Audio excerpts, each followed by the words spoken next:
مجھے اگر کبھی کسی بھی 2 چیزوں میں چوز کرنا پڑ جائے نا تو بہت مشکل ہوتی ہے۔ فرض کریں آئی فون لینا ہے، سیمسنگ لینا ہے، سمجھ نہیں آ رہی ہوتی، اتنے ایکسپینسو فونز ہیں یا لیپ ٹاپس ہیں۔ پھر ہم کیا کرتے ہیں، ہم اس کے بارے میں ساری چھان بین کرتے ہیں، ہم اس کی ریسرچ کرتے ہیں، اس کے اوپر سارے اسپیکس دیکھتے ہیں، ایک ایک چیز اس کی انالائز کرتے ہیں، کمپیریزنز دیکھتے ہیں، ریویوز دیکھتے ہیں، لوگوں کی ویڈیوز اس کے بارے میں دیکھتے ہیں، کامنٹس دیکھتے ہیں،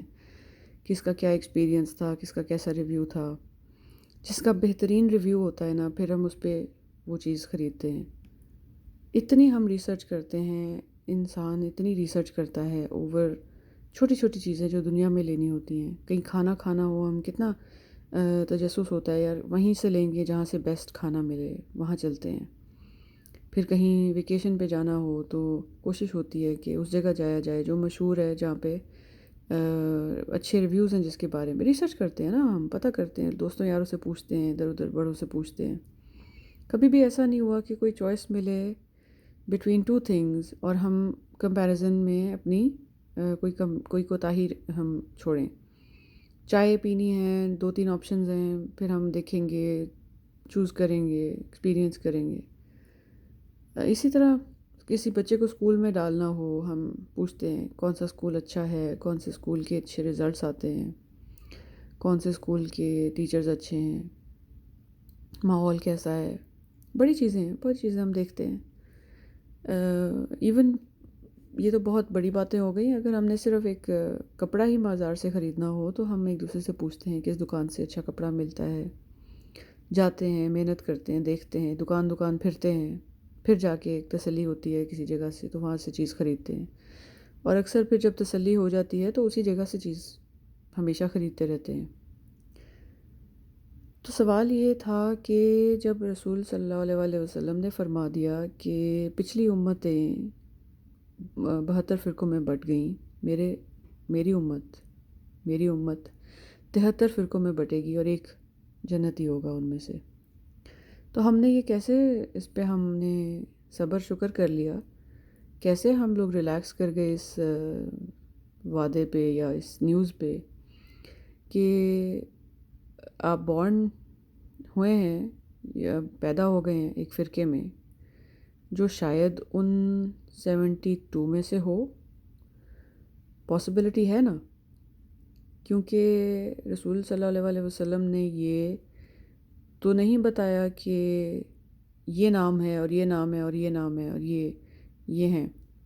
ہم نے خود سے اپنے آپ کو نام دے دیے ہیں، بہت سارے نام دے دیے ہیں۔ اللہ تعالیٰ نے ہمیں صرف مسلمان بولا تھا، ہم نے خود کو بہت سارے نام دے دیے ہیں۔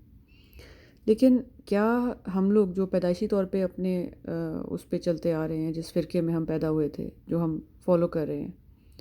کیا ہم نے ایک مرتبہ بھی یہ سوچا کہ کیا یہ پاسبل ہے کہ یہ والا فرقہ وہ نہ ہو جو جنت میں جائے گا؟ ہم نے کبھی بھی یہ سوچا کہ یہ پاسبلٹی ہے نا، یہ پاسبلٹی کہ وہ 72 یا 73 فرقے جب بنے ہیں، شاید زیادہ کم کچھ کہہ لیں اسے، تو کیا ہم نے سوچا،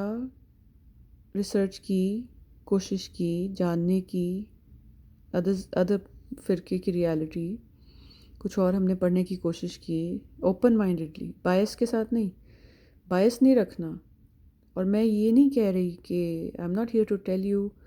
یہ فرقہ ٹھیک ہے، یہ فرقہ ٹھیک ہے، آپ نے اپنی ریسرچ خود کرنی ہے۔ میرا پوائنٹ آف ویو صرف یہ ہے، میری گزارش صرف یہ ہے کہ آپ نے کبھی اپنے آپ کو ڈاؤٹ کیا؟ نہیں کیا تو کیوں نہیں کیا؟ اور اگر آپ کے آرگیومنٹ صرف یہ ہیں کہ کیا ہم اپنے بڑوں کے دین کو چھوڑ دیں، تو یہ تو قرآن میں بار بار لکھا ہوا ہے، یہ تو مشرکین بھی کہتے تھے، یہ تو کافر بھی کہتے تھے، یہ تو یہودی بھی کہتے تھے، اور یہ دوسرے مذاہب کے لوگ بھی یہی کہتے ہیں۔ تو اگر آپ نے کبھی اپنے آپ کو ڈاؤٹ نہیں کیا کہ آپ اس فرقے سے ہو سکتے ہیں، شاید وہ دوسرے 72 والے جو نہیں جائیں گے جنت میں، تو آپ کی مثال ایسی ہے جیسے اس کی ہے جو کافر پیدا ہوتا ہے، جو فرض کریں ہندو پیدا ہو گیا، جیو پیدا ہو گیا، کرسچن پیدا ہو گیا، سکھ پیدا ہو گیا، اور اس نے کبھی سوچا ہی نہیں کہ دنیا میں کوئی اور مذہب بھی ہے جو حق پہ ہو سکتا ہے، یا مجھے اپنا مذہب چینج کرنا چاہیے۔ تو آپ سے میری گزارش صرف یہ ہے کہ جب آپ پیدا ہوتے ہیں اور جب آپ بڑے ہو جاتے ہیں، آپ کو تھوڑا شعور ملتا ہے، جیسے آپ دوسری چیزوں کی ریسرچ کرتے ہیں، اپنے دین کی ریسرچ بھی کر لیا کریں. Just because you are born into a religion does not mean that that religion is true. Just because you are born into a فرقہ، کسی ایک سیکٹ میں آپ پیدا ہو گئے، اس کا مطلب یہ نہیں ہے کہ وہی فرقہ حق پہ ہے. یہ آپ کی رسپانسبلٹی بنتی ہے کہ آپ خود سے ریسرچ کریں، پڑھیں، دعا مانگیں، اللہ سے بار بار مانگیں. اور ہدایت کی بات اللہ تعالیٰ بہت بہت جلدی قبول فرماتے ہیں. یہ ایسی دعا ہے، ہدایت اگر دعا میں مانگی جائے، یہ ایسی دعا ہے کہ جو ایک تو کبھی رد نہیں ہوتی، اوپر سے انسٹنٹلی ملتی ہے. یعنی ود ان اسپلٹ سیکنڈز آپ کو خود ہی اندازہ ہو جائے گا. آپ اللہ تعالیٰ سے رجوع کریں، استخارہ کریں، بار بار کریں، بار بار مانگیں،